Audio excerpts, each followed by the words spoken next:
ये कहानी है इंसान के उस चेहरे की जो आज की दुनिया में खुलकर सामने आ चुका। वो चेहरा जो लोगों की जान से ज्यादा उसे वैल्यू देता है, जिसकी आड़ में हमारे सारे पाप धुल जाते हैं। मैं बात कर रहा हूँ लालच की, और उस लालच की जो हमें जीवन में बड़ा लगता है, धन के लालच की। जिसके पास नहीं है उसका जीवन दूभर हो जाता है, और जिसके पास है उसके सामने हमारा समाज सिर झुकाकर खड़ा हो जाता है। ये सच को झूठ साबित कर सकता है, लेकिन हमें ये पता होना चाहिए कि पैसा धन इंसान को करप्ट और बर्बाद कर देता है। वो इतना बड़ा हो जाता है कि आखिरी समय में मरते हुए इंसान यदि यही सोचता है कि काश मैं अपने परिवार के साथ ज्यादा समय बिता पाता, काश मैं इतना ज्यादा काम नहीं करता, काश मैं और ट्रेवलिंग करता, और इसी सोच में वो खुद को खो देता है। अब मैं इस कहानी पर बात करूंगा जिसमें इस चेहरे की जिक्र किया गया है विनायक राव के रूप में, जो अपनी माता और भाई के साथ अपने पिता से अलग एक झोपड़े में रहता है। वहाँ वो अपनी दादी भी है जिसे शाप लगा है हस्तर का। उसकी माँ के अलावा उसकी दादी के पास कोई नहीं जाता है। उस पर लगा श्राप भी उसी के धन के लालच का ही नतीजा है। किसी कारणवश उसके पिता की मृत्यु हो जाती है। इसके बाद भाई भी चल बसता है, पर विनायक को उस खजाने का ध्यान हमेशा रहता है। वो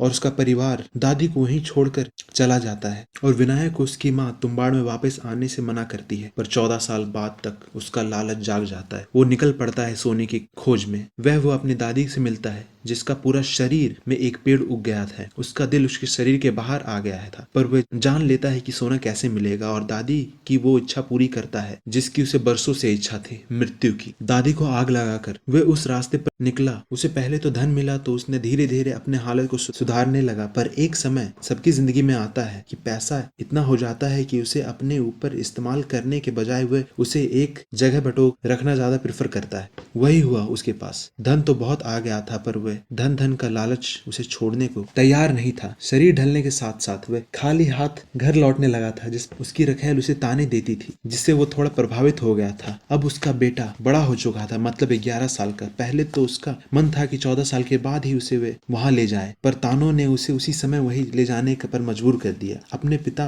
के लालच को बच्चा समझता था, पर था तो वह उसका बेटा ही। उसकी आंखों में भी धन का ही प्रकोप था। एक बार धन पाने में सफल होने पर उसके बेटे ने तरकीब सुझाई कि वह हस्तर का हाथ ही ले आए, जिस पर वह राजी हो गया और कई सारी आटे की गुड़ियाएं लेकर वह उधर गया। पर जो हुआ वो ये बात उसकी बेटे की जिंदगी का सबसे काला दिन बन गया। मतलब वो इस घटना से सदमे में चला गया। मेरा वीडियो देखने के लिए आभार, तथा सब्सक्राइब करें, लाइक करें और यूट्यूब को खुशहाल बनाएं।